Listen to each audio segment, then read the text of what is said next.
So let me just tell you my theory of the case on how you meet this moment, okay? And I will admit that this is a conversation that's happening inside the Democratic Party right now as to whether you engage in sort of normal tactics or whether you have to engage in exceptional ways. So I think the threat to our democracy is real. It is acute. I think it is very likely you are going to need hundreds of thousands of people engaged in mass-scale mobilization. And so how do you prepare for that moment?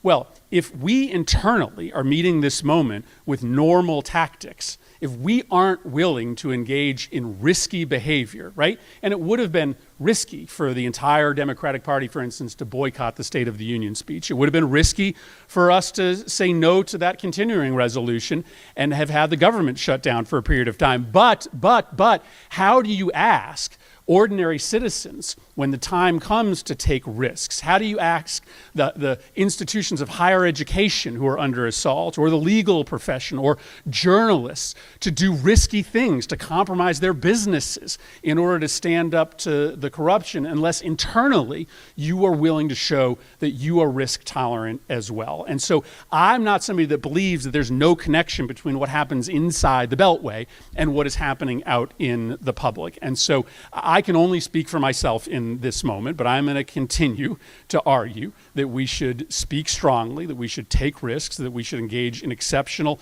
tactics, because to me, that is the only way that you ultimately create that connective tissue between the leaders of the party and the grassroots when that moment comes that we need everybody out on the street.